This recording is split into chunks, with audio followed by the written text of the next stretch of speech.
வனவிடையிலே கடவுள் அருள் டிவி நேயர்களுக்கு லக்ஷ்மி நாராயணன் அன்பு வணக்கங்கள். இப்போ நம்ம பார்க்க போகிறது வார ராசி பலன் 27ஆம் தேதியிலேருந்து 3ஆம் தேதி வரை எப்படி இருக்க போதான்னு பார்க்க போகிறோம். ஸோ எப்போதுமே சொல்லதாங்க, லக்னத்து பாருங்கள்.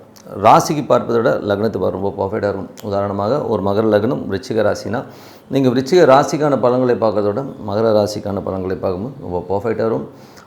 முதல்ல வர்றது பொது பலன்கள், அதுக்கப்புறம் தசா புக்தி பலன்கள். உங்கள் ஜனனகால ஜாதகத்தில் என்ன தசா புக்தி அந்தரங்கள் வருதோ அதை நோட் பண்ணி வச்சு அதை மிங்கிள் பண்ணி பாருங்கள், ரொம்ப பர்ஃபெக்டாக இருக்கும். வீடியோட எண்டில் டிப் ஆஃப் த வீக் இருக்குது, மறக்காமல் பாருங்கள். ரிஷபராசி. ஸோ ரிஷபராசி பார்த்திங்கன்னா உங்களது ராசி அதிபதி சுக்கிரன் ராசியிலே இருக்கும்போது வேலை இல்லாதவங்களுக்கு வேலை கிடைக்கிறதுக்கான வாய்ப்புகள் இருக்குது. உடம்புல கொஞ்சம் அசதியாக இருக்கிற மாதிரி, கொஞ்சம் டயர்டாக இருக்கிற மாதிரி ஃபீலை கண்டிப்பாக ஏற்படுத்தும். 2 மற்றும் 5ஆம் அதிபதியான புதன் உங்களுக்கு 11 இருக்கும்போது அது பரிவர்த்தனை 2 வரும்போது தேவையான பணம், குடும்பத்துக்கு தேவையான காசு பணம் எல்லாமே வரதுக்கான வாய்ப்புகள் ரொம்ப சூப்பராக இருக்குங்க. நல்ல லாபங்களை கண்டிப்பாக அள்ளித்தரும். அதுக்கப்புறம் பார்க்கும்போது உங்களுடைய 3ஆம் அதிபதி, 3ஆம் அதிபதி சந்திரன் பார்த்திங்கன்னா சிறப்பான பலன்கள். உங்கள் முயற்சிகளில் ஒரு பெரிய வெற்றி, பெரிய லெவலில் முன்னேறதுக்கான வாய்ப்புமே சூப்பராக இருக்குங்க. அதுக்கப்புறம் உங்களுக்கு 4ஆம் அதிபதியான சூரியன் பார்த்திங்கன்னா உங்களுக்கு இப்போ 12 இருக்கும்போது வீடு நிலம் சம்மந்தமான விஷயங்கள், பராமரிப்பு வேலைகள், அம்மாவுடைய விஷயங்களுக்காக கொஞ்சம் செலவு பண்ணுறது, இந்த மாதிரி விஷயங்கள் எல்லாமே இருக்கும். வண்டி வாகனம் சின்னதாக ஒரு மெயின்டெனன்ஸ் பண்ணுற மாதிரி விஷயங்களை கண்டிப்பாக ஏற்படுத்தும்.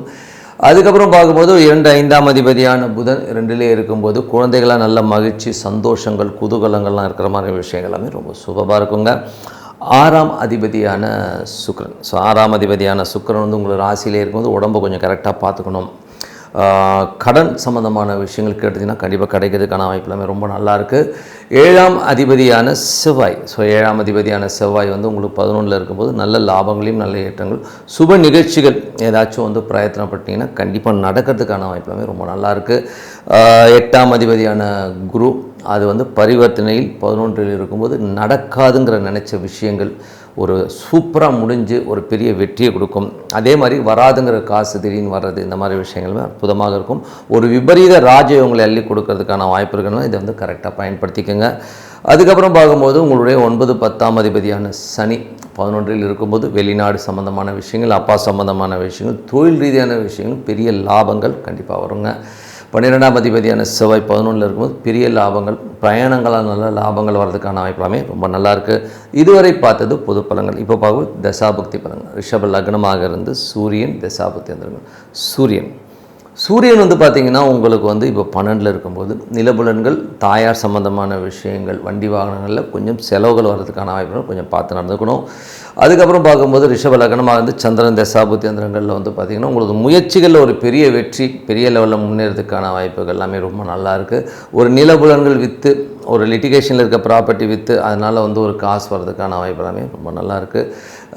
அதுக்கப்புறம் ரிஷப லக்னமாக இருந்து செவ்வாய் தசாபுத்தி அந்தரங்கள். செவ்வாய் பார்த்திங்கன்னா உங்களுக்கு 7ஆம் அதிபதி 11 இருக்கும்போது சுப நிகழ்ச்சிகள் நடத்துறதுக்கான வாய்ப்புகள் எல்லாமே ரொம்ப சூப்பராக இருக்குது. ரிஷப லக்னமாக இருந்து ராகு தசாபுத்தி அந்தரங்கள். ராகு 10 இருக்கும் பொழுது தொழில் ரீதியான விஷயங்களில் ஒரு பெரிய பிரம்மாண்டங்கள், பெரிய லெவலில் வர்றதுக்கான வாய்ப்பு எல்லாமே ரொம்ப ஏற்படுத்தி தரும்.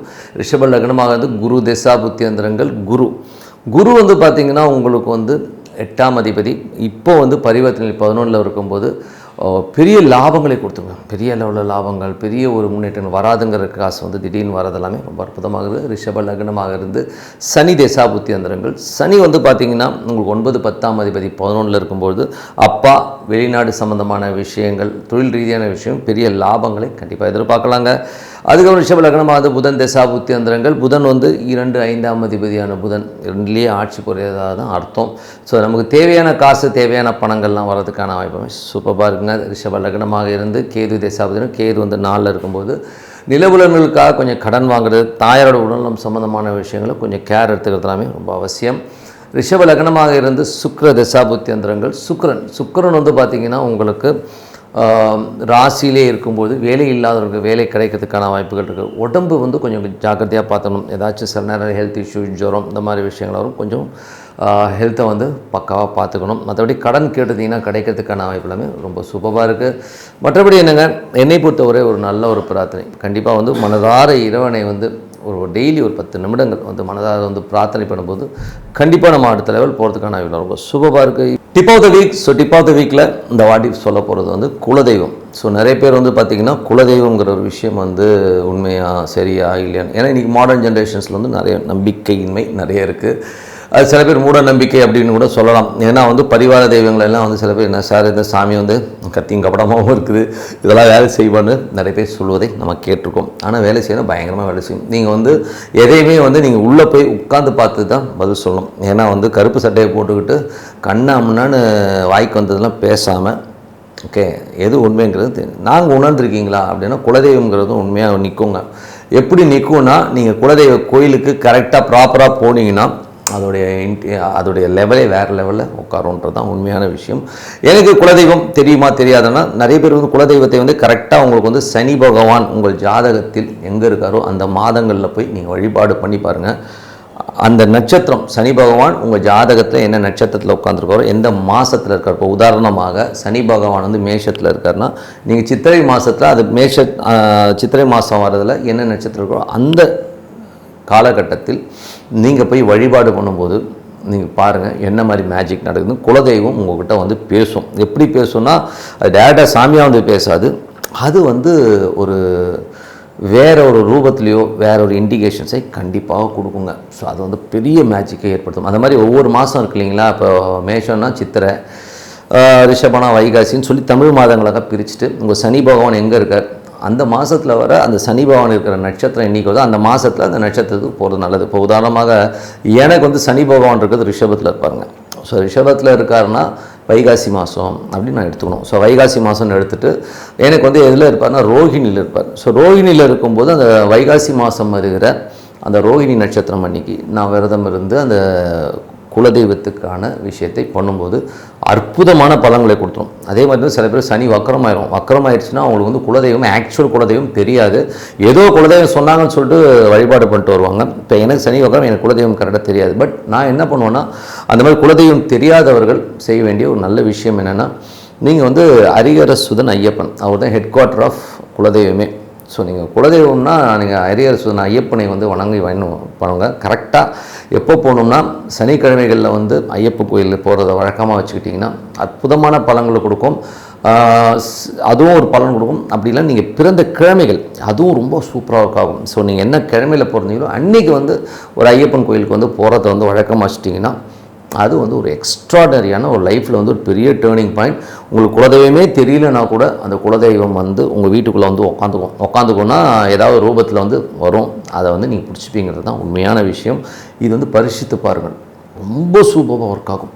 ஏன்னா எல்லா ஜாதகத்திலையும் சனி பகவான் இருப்பார். அந்த சனி பகவான் இருக்கிற இடத்த பொறுத்து தான் குலதெய்வம் அமையும். அந்த கோயில் சுற்றி இருக்கிற இடங்களை முதற்கொண்டு நாங்கள் மார்க் பண்ணி சொல்லுவோம். அவ்வளோ சூப்பராக ஒர்க் ஆகும். இது வந்து பண்ணி பாருங்கள். அதே மாதிரி வந்து தினமும் வந்து பார்த்திங்கன்னா சனி பகவான் போதே நம்ம என்ன பண்ணோம்னா, வயதானவர்கள் யாராச்சும் வந்து வீட்டில் வந்து வயசானவங்களோ வீட்டில் பக்கத்தில் ரொம்ப முடியாதவங்க வயதானவர்களுக்கு வந்து ஃபுட்டு கொடுங்க. ஃபுட்டு அந்த துணிமணிகள் எடுத்து கொடுக்கறது இதெல்லாமே வழக்கமாக வச்சுக்கோங்க. ஸோ அந்த மாதிரி பண்ணும்போது குலதெய்வத்தின் ஆசீர்வாதங்கள் அவங்க வயிறு நிறையும் போது உங்களுக்கு வரும். அதே மாதிரி வந்து விளக்குக்கு எண்ணெய் வாங்கி கொடுக்கறது கோயிலில் அதுவும் வந்து வாங்கி கொடுங்க. இந்த மாதிரி பண்ணும்போது நீங்கள் பாருங்கள் உங்கள் குலதெய்வம் எப்படி நின்று பேசுங்கன்னு. இப்போ உதாரணமாக வந்து ஒரு எல்லை தெய்வம் வந்து ஒரு குலதெய்வமாக இருக்குன்னு வைங்களேன், அதெல்லாம் வந்து வேறு லெவலில் வேலை செய்யுங்க. அதெல்லாம் வந்து ரொம்ப ஃபாஸ்ட்டாக வேலை செய்யும். மற்ற தெய்வத்தோட இதுக்கெலாம் வந்து பவர்ஸ் வந்து ரொம்ப ஜாஸ்தி. எங்கள் வீட்டு பக்கத்தில் வந்து ஒரு சுடலை மாடன் ஒரு கோயில் இருக்குங்க. அது எக்ஸ்ட்ராடனரியான கோயிலுங்க. கண்ணன் இருக்கார் இல்லையா, ஸ்டன் மாஸ்டர், அவருடைய கோயில் தான் அது. எங்கள் ஏரியாவில் வந்து எல்லாருமே அதை போய் வழிபாடு பண்ணுவோம். ஸோ வழிபாடு பண்ணும்போது எனக்கு ஏற்பட்டது, நான் ஒரு நாள் திடீர்னு எனக்கு தோணுச்சு ஒரு அருவா வாங்கி கொடுப்போம் அப்படின்னு சொல்லிட்டு தோணும்போது அந்த இன்சிடென்ட் வந்து அருவா வாங்கி கொடுக்குறேன். ஏன்னா உங்களுக்கு இன்சிடென்ட் வேணும் இல்லையா, குலதெய்வம் எப்படிலாம் வேலை செய்யணும், அதுக்கான விஷயமாக தான் சொல்கிறேன். அருவா வாங்கி கொடுக்குறேன். என் பையனும் நானும் கொண்டு போய் கொடுத்துட்டு அந்த சாமிக்கிட்ட இருந்து ஒரு பழம் கொடுக்குறாங்க. அதாவது கற்ப கிரகத்துக்கு உள்ளே இருக்கிற சாமிக்கிட்ட ஒரு பழம் கொடுக்குறாங்க. அந்த பழத்தை வாங்கிட்டு நாங்கள் வீட்டுக்கு வரோம். வீட்டுக்கு வந்து நாங்கள் வந்து அந்த எங்கள் ஒய்ஃப் வந்து டக்குன்னு அந்த பழத்தை சாப்பிட்டு சொல்கிறாங்க, சுத்தமாக டேஸ்ட்டே இல்லை. அது எப்படிங்க ஒரு வாழைப்பழத்துக்கு டேஸ்ட் இல்லாமல் போகும். கற்பகிரகத்துக்குள்ளே இருக்க சாமி சாப்பிட்ட பிரசாதமாக இருந்தாலும் சரி, வாழைப்பழமாக இருந்தால் அதுக்கு டேஸ்ட்டே இருக்காது. அப்போ சாமி இருக்குன்னு தானே அர்த்தம். யோசிச்சு பாருங்கள். ஸோ அந்த மாதிரி ஒரு மிராக்கிள் நடந்தது. அது மட்டும் இல்லாமல் அன்றைக்கி வந்து ஒரு சின்ன ஒரு தவறு நடந்தது. அதனால் அந்த உடம்பு வலி பார்த்திங்கன்னா அப்படி பிச்சு எடுத்துச்சு. ஓகேவா? ஸோ அதனால் ஒரு விஷயம் வந்து குலதெய்வம் இருக்கா தெய்வம் இருக்கா இல்லையான்றதும் நீங்கள் அனுபவப்படுங்க. யாரோ ஒருத்தன் வந்து ஏதாச்சும் சொல்லிட்டான், சாமி இல்லைன்னு சொல்கிறான், ஜோசியம் போயின்றான் அதுன்றான், அப்படிலாம் கிடையாது. நீங்கள் அனுபவ ரீதியாக வந்து செயல்பாடு பண்ணி பார்க்கும்போது உண்மை என்னங்கிறது உங்களுக்கு கண்டிப்பாக விலகும். அற்புதமான விஷயங்கள்லாம் நடக்குங்க. ஸோ அதனால் நான் சொன்ன மாதிரி குலதெய்வம் தெரியாதவர்கள் ஹரிஹர சுதன் ஐயப்பனை வணங்குங்க. சனிக்கிழமைகளில் வணங்கலாம், இல்லை நீங்கள் பிறந்த கிழமைகளில் போய் வணங்குங்க. அற்புதமான பலன்கள் உங்களுக்காக. அது குலதெய்வம் உங்கள் வீட்டுக்குள்ளே வந்து உட்காந்து கொண்டு எந்தவித மாற்றம் இல்லைன்னு சொல்லிட்டு உங்களிடம் விடைபெறுவது உங்கள் லட்சுமி நாராயணன். நன்றி. கடவுள் அருள் டிவியை பார்த்தமைக்க நன்றிகள். மேலும் இது போன்ற தகவல்களை தெரிந்து கொள்ள கடவுள் அருள் டிவியை சப்ஸ்கிரைப் செய்யுங்கள். மறக்காமல் பெல் ஐக்கானை கிளிக் செய்யுங்கள்.